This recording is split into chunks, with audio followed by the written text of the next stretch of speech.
عزیزان گرامی قدر بزرگ اور دوستو، اللہ رب العزت کے فضل اور احسان کے ساتھ 9واں روزہ مکمل ہو رہا ہے۔ 10ویں روزے پہ ہم بات کریں گے۔ 10واں روزہ وہ عظیم دن ہے جس دن رفیقہ حیات ام المومنین حضرت سیدہ خدیجۃ الکبریٰ رضی اللہ تعالیٰ عنہا کا یوم وصال ہے، بات کرتے ہیں۔ اور وہی چند اشعار جو اعلیٰ حضرت رحمۃ اللہ علیہ نے ام المومنین سیدہ خدیجۃ الکبریٰ رضی اللہ تعالیٰ عنہا کی شان میں پڑھے ہیں، انہی کے مطابق ہم بات کرتے ہیں۔ اور اس میں قرآن پاک کی جو میں نے آیت پڑھی اس کا ترجمہ بھی ہو جائے گا۔ سورہ احزاب کی آیت ہے، اللہ رب العزت ارشاد فرماتا ہے النبی اولی بالمؤمنین من انفسہم وازواجہ امہاتہم، کہ نبی پاک صلی اللہ تعالی علیہ وسلم مومنوں کی جانوں کے بھی زیادہ قریب ہیں۔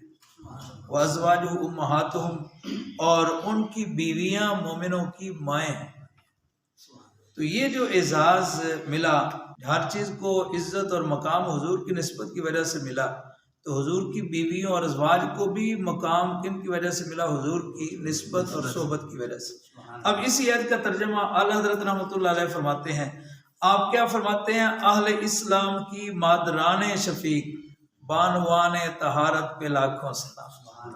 اہل اسلام کی مادران شفیق بانوان طہارت پہ لاکھوں سلام، سی ماں پہلی ماں کہف امن و اما، حق گزارے رفاقت پہ لاکھوں سلام۔ عرش سے جس پہ تسلیم نازل ہوئی، اس سرائے سلامت پہ لاکھوں سلام، منزل من کسب لا نسب لا سخب، ایسے کوشش کی زینت پہ لاکھوں سلام۔ اللہ اکبر۔ اب اس کا تھوڑا سا ترجمہ کرتے ہیں۔ یعنی اعلیٰ حضرت رحمۃ اللہ تعالیٰ علیہ نے پہلے یہ جو شعر ہے اس کے اندر اسی آیت کا ترجمہ کیا۔ آپ فرماتے ہیں اہل اسلام کی، یعنی مسلمانوں کی، مومنوں کی مادران شفیق۔ مادر ایک کو کہتے ہیں مادران، یعنی مائیں، شفیق مہربان مائیں ہیں۔ بانوان طہارت، بانو بیوی کو کہتے ہیں، تو بانوان جمع ہوگی، بانوان طہارت پہ لاکھوں سلام، یعنی نبی پاک صلی اللہ تعالی علیہ وسلم کی پاکیزہ بیویاں ہیں۔ اور جو حضور کی بیویاں ہیں وہ مومنوں کی کیا ہیں؟ مائیں۔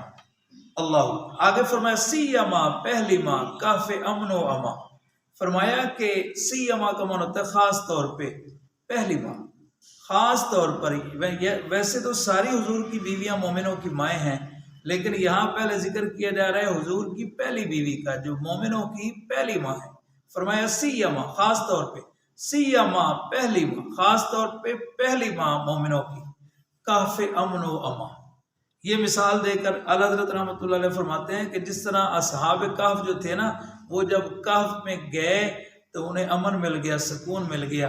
اسی طرح رسول پاک صلی اللہ تعالی علیہ وسلم جب سیدہ خدیجۃ الکبریٰ رضی اللہ تعالیٰ عنہا کے پاس آپ تشریف لے کے آتے تو آپ کو امن مل جاتا، سکون مل جاتا۔ وہ اس انداز میں گفتگو فرماتی کہ آپ کے سارے غم دور ہو جاتے۔ اللہ اکبر۔ فرمایا حق گزارے رفاقت پہ لاکھوں سلام، یعنی آپ نے رفاقت کا حق ادا کر دیا۔ حضرت خدیجۃ الکبریٰ رضی اللہ تعالیٰ عنہا نے حضور کے بیوی ہونے کا حق ادا کر دیا۔ اتنی بڑی مالدار بھی ہیں، پاک باز بھی ہیں، خوبصورت حسن و جمال والی بھی ہیں، اس کے باوجود آپ نے اپنا مال اور سب کچھ حضور کی غلامی میں قربان کر دیا۔ ورنہ آج کل جو بیوی ہوتی ہے نا، مالدار اگر بیوی آ جائے تو اس کے خرچے پورے نہیں ہوتے، اس کے نخرے پورے نہیں ہوتے، لیکن وہ اتنی امیر ہونے کے باوجود اپنا بھی آپ کو حضور کی غلامی میں اور اپنا سارا مال بھی حضور کی غلامی میں قربان کر دیا، حق ادا کر دیا۔ حق گزارے رفاقت پہ لاکھوں سلام۔ آگے فرماتے ہیں عرش سے جس پہ تسلیم نازل ہوئی، اس سرائے سلامت پہ لاکھوں سلام۔ سیدہ خدیجۃ الکبریٰ رضی اللہ تعالیٰ عنہا وہ ہستی ہیں کہ عرش سے، اللہ کی طرف سے جن پہ سلام آیا۔ اللہ اکبر۔ اس سرائے سلامت یعنی اس امن کے مقام پہ لاکھوں سلام۔ منزل من کسب لا نسب لا سخب، جن کی منزل، جن کا گھر جنت میں وہ ہے جو موتیوں کا بنا ہوا ہے، جس میں نہ مشقت ہے نہ شور ہے، ایسے کوشک کی زینت پہ لاکھوں سلام، یعنی ایسے حجرے کی زینت پہ لاکھوں سلام۔ اصل میں یہ دونوں شعر ایک حدیث مبارکہ کا ترجمہ ہے۔ وہ حدیث مبارکہ جو بخاری شریف میں اور مسلم شریف کے اندر موجود ہے کہ سیدہ پاک حضرت خدیجۃ الکبریٰ رضی اللہ تعالیٰ عنہ جب حضور کی بارگاہ میں کھانا لے کے جا رہی ہیں، آپ غار حرا کے اندر آپ موجود ہیں، تو یہ کھانا لے کے جا رہی ہیں، تو ان کی یہ خدمت کی ادا اللہ رب العزت کو اتنی پسند آئی، اللہ رب العزت نے حضرت جبرائیل علیہ السلام کو بھیجا۔ جبرائیل علیہ السلام حضور کی بارگاہ میں حاضر ہوئے ہیں اور آ کر کیا عرض کرتے ہیں، حضور کی بارگاہ میں عرض کرتے ہیں، حضور یہ جو خاتون آ رہی ہیں جن کے ہاتھ میں برتن ہے، برتن میں آپ کے لیے کھانا ہے، پانی ہے، تو فرمایا جب یہ آپ کی بارگاہ میں پہنچے فقر علیہ السلام من ربہا و منی، فرمایا کہ اس کو اپنے رب کی طرف سے اور میری طرف سے سلام پیش کرنا، اور فرمایا وبشرھا بیت فی الجنہ من قصب لا صخب فیہ ولا نصب، اور فرمایا اس کو ایسے گھر کی، جنت میں ایسے گھر کی خوشخبری دینا کہ جو موتیوں کا بنا ہوا ہے، جس میں نہ شور ہے اور نہ ہی مشقت ہے، پریشانی۔ اللہ اکبر۔ تو یہ اس کا ترجمہ اعلیٰ حضرت رحمۃ اللہ تعالی علیہ نے فرمایا۔ ہاں، اس سے اگلی بات بھی ہے، جب وہ تشریف لے کے آئیں، حضور کی بارگاہ میں حاضر ہوئیں، تو حضور نے ان کو کہا، فرمایا کہ جبرائیل تجھے سلام پیش کر رہے ہیں، آپ کی طرف سے سلام لے کے آئے ہیں۔ حضرت خدیجہ الکبریٰ رضی اللہ تعالیٰ عنہ فرمانے لگی، عرض کرنے لگی، حضور اللہ والسلام، اللہ تو خود سلام ہے، ومنہ السلام، اور ساری سلامتی اللہ کی طرف سے ہے، وعلی جبرائیل السلام، فرمایا جبرائیل علیہ السلام کو بھی میری طرف سے سلام۔ تو اس حدیث پاک کا ترجمہ اعلیٰ حضرت رحمۃ اللہ علیہ نے کیا۔ بہرحال سیدہ خدیجہ الکبریٰ رضی اللہ تعالیٰ عنہ جو ہیں وہ ذات، وہ ہستی ہیں جن کو بڑے، جب 2 شادیاں ہوئی ہیں، ان کے دونوں شوہر فوت ہو گئے، ان سے 3 اولادیں آپ کی ہوئی ہیں، تو اس کے بعد جب آپ کے دونوں شوہر فوت ہو گئے تو درجنوں لوگوں نے، قریش کے لوگوں نے آپ کو پیغام نکاح بھیجا، لیکن آپ نے انکار کیا، آپ خاموش رہیں۔